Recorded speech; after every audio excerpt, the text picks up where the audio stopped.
Hi there, this is Omar for Awesome SVGs and I hope you're having a great day. First of all, I want to apologize for the long absence.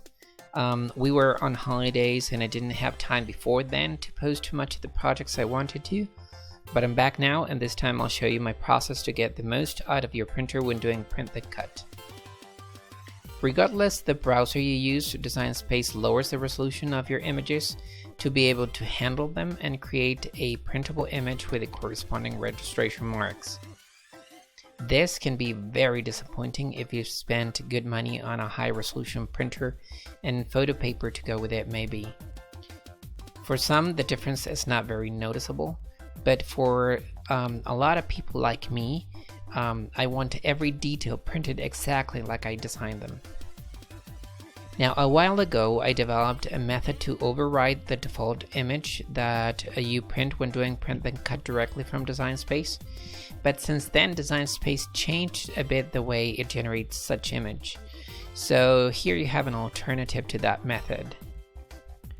I will explain in this video how to do this in a high-end design software like Adobe Illustrator and also on the 2016 version of Microsoft Word that I know can be a little bit tricky when trying to generate transparent images. Now for this method you'll have to download additional software. I have tried several plugins and I've come to realize Do PDF is the best of them. And it's free and works as advertised. There's also a paid version of the software, but you won't need this for the method I'm going to teach you. Now you can find the link to download the Do PDF plugin on the description below. Just follow the instructions on the site and install the plugin. What Do PDF does is create a virtual printer driver that appears in your printers and faxes list, and from there you would do as you print to a regular printer, just the result will be a PDF file. Now once you have installed the plugin, you're ready to start working on Design Space. The zip file that you can download has 3 items: a printable PDF version of the postcard that I sent my niece, the image with a transparent background, and the same image but this time with a white outline to make it easier to cut if you want to make stickers, for example. We will start with the basics. So first open Design Space and upload your image by clicking Upload and then Upload Image. Browse to your folder where your image is stored and remember to select the image with the white outline. Select the image, click on Complex, and then click on Next.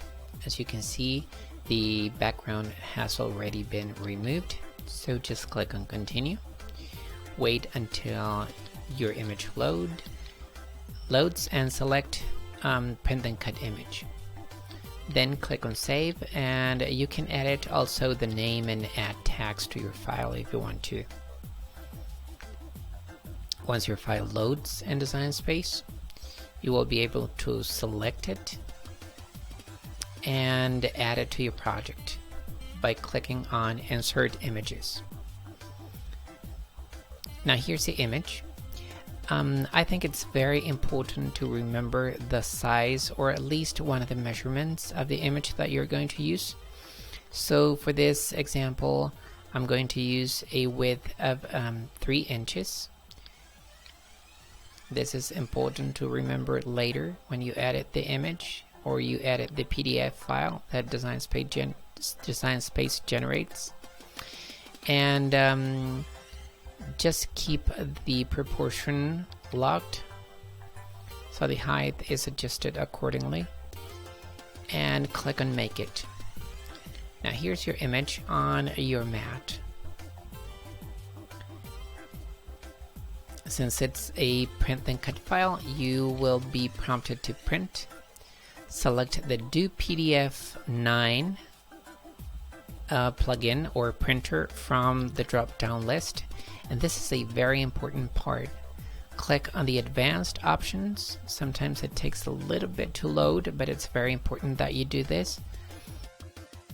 And once the dialog appears, make sure the Do PDF plugin is selected and click on Preferences. From the drop-down list, make sure the letter size page is selected, and also the 300 ppp and 100% scale is selected. Click on OK.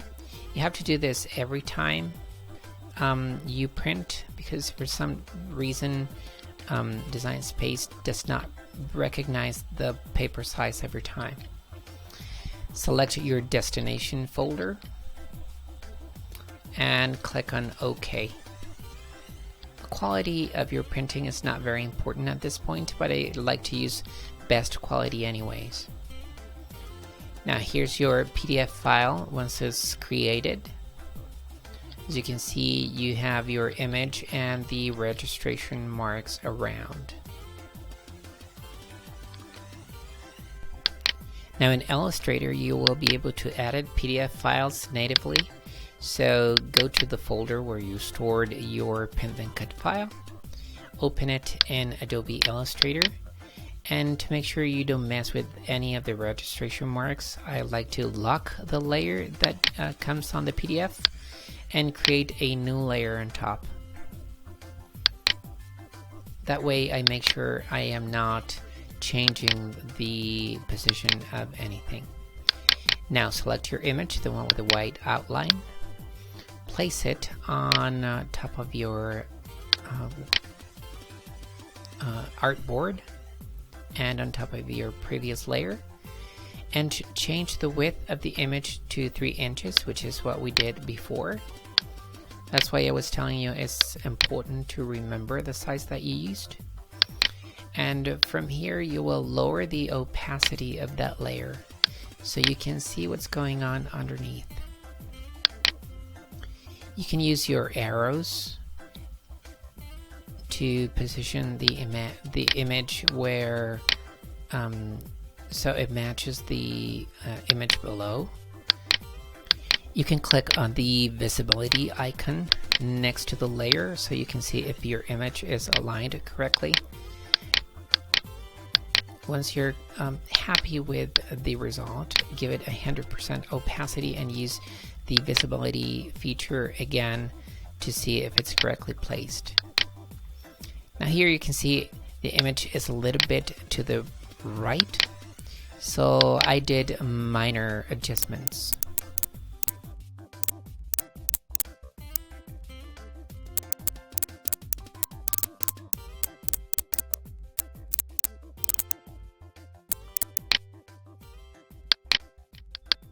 Now to make sure none of the existent image is showing and just you're using just the registration marks, I like to create a rectangle, a white rectangle with no line around, and place it behind my image.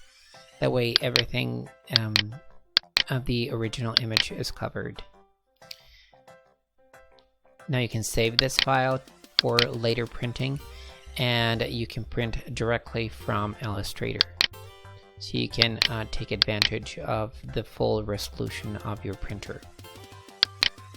Just make sure you keep the letter size page and that you don't scale the image at all.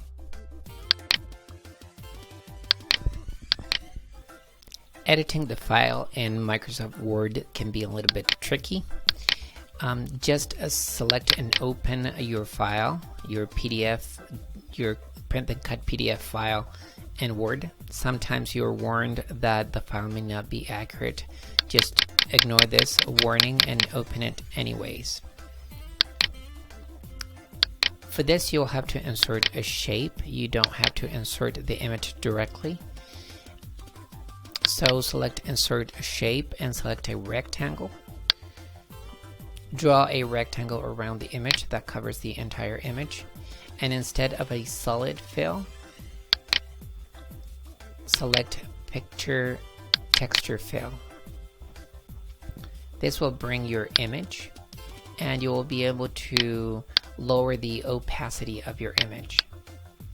As you can see here, you can now Adjust the size and the position of the image to line it up with the image on the PDF file.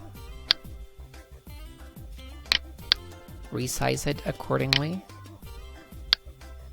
until it matches the image below.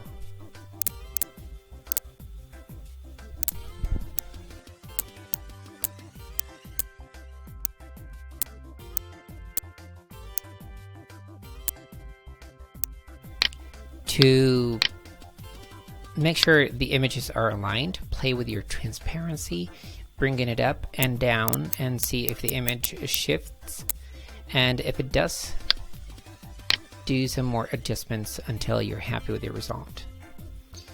Select no line so you don't see the outline of the shape that you created, and you can print directly from Microsoft Word. Now, a few tips to always get the best resolution images is number 1, always start with a high resolution image. 300 dpi is fine for most sites like Creative Fabrica and the Hungry JPEG. They provide high resolution images.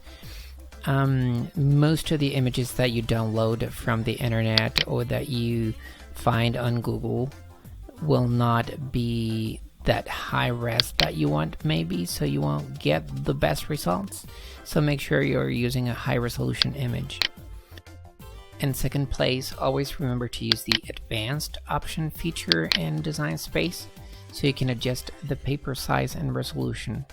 Do not skip this step because, as I was telling you, Design Space or Do PDF plugin do not recognize the paper size that you're using and sometimes distorts the size of the registration marks.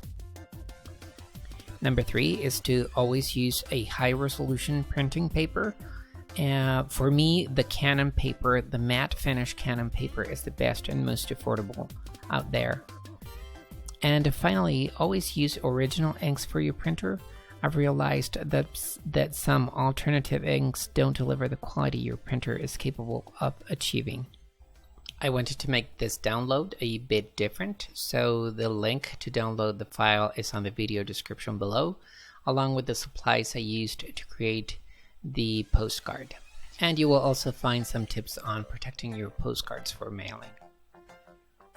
I hope you liked this video. If you do, please give it a thumbs up. Don't forget to subscribe to my channel, and I hope to see you again very soon. Bye bye.